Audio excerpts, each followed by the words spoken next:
I was doing a job for a friend of a friend. I was only charging half what I normally charge, but I was doing the job over 2 nights, meaning I wasn't making too much of a loss. There wasn't a lot in the way of material outlay either. It was simple enough. Strip out the plaster in the nursery of an old house and replaster it.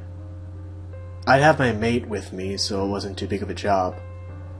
I could have done it in a single day and night, but it was better to stay 2 nights, just in case. When I saw the place, the first thing I had in my head was, why do they only want 1 room replastered? I hadn't met the owner, otherwise I might have asked. The whole place was falling down, a total disaster if you ask me. Though, it would have been a grand building if it was done up properly. As it turned out, I ended up needing both nights after all. My mate Charlie left me after the first night, but I'll get around to that in a minute. There was a story about this house, though I wasn't sure at first if it was true or not. The story was that a family lived there, sometime before the Second World War. A family with 4 children. One night, the father had come home from his job at the bank to find a silent house. He called out to find his wife and kids, but there was no answer. On going upstairs to the nursery, the man found a bloodbath. The floor, the walls, even the ceiling, everything was slick with blood. And in the middle of the floor, a jumble of bloody limbs and torsos. The mother was nowhere to be found. The father, in his grief, hanged himself from a tree in the park across the road. The strange part was, when the police arrived, they couldn't find any of the children's heads. But like I say, this was before the war, and it was just a story people told around here. The house had been lived in recently, so I understood, but I couldn't tell you who had lived there. Now about Charlie. He's a big bloke, and not the sort of person you'd picture getting scared over nothing, but that first night, at about 10:30 p.m., he suddenly stopped still as a statue, the rotten plaster board shaking in his hands. "Did you hear that?" "What?" "Like feet running up and down the stairs." "No." It was like feet running on the stairs." I didn't hear anything, Charlie. Thought about teasing him, but stopped myself.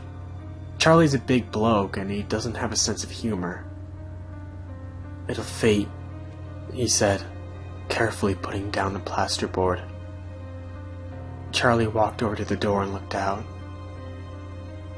"You're not thinking about that story, are you?" His head whipped around. "What story?" "Nothing." "What happened to you, Bill? Something happened to you, didn't it? Something bad." The landing was dark. I could see the top of the lower staircase, the ivory ball on the newel post, connected to the mahogany banister, the deep shadow of the stairwell at the bottom of the upper flight of stairs. The rest was dark.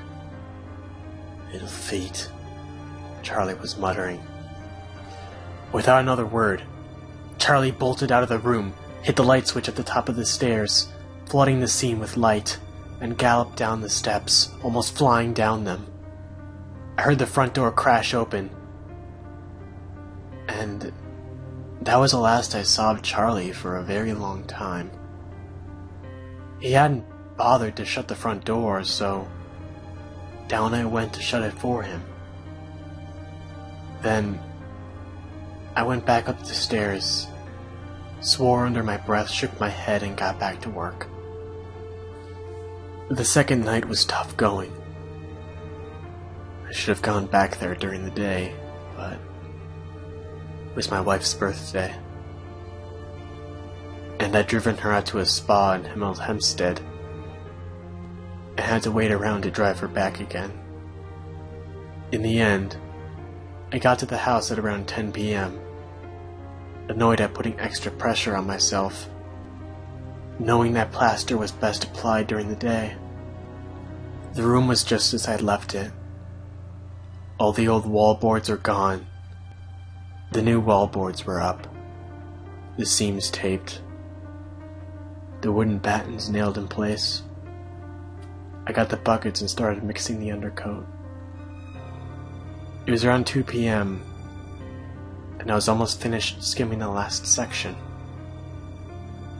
The battens had been removed and lay in a pile in one corner. It might have been the coffee, but I was feeling a little edgy, and I thought I heard the ceiling creak overhead.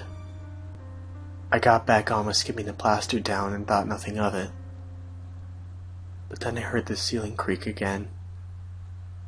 I told myself that it was an old house and the floorboards were warped, but it didn't do anything to calm my nerves.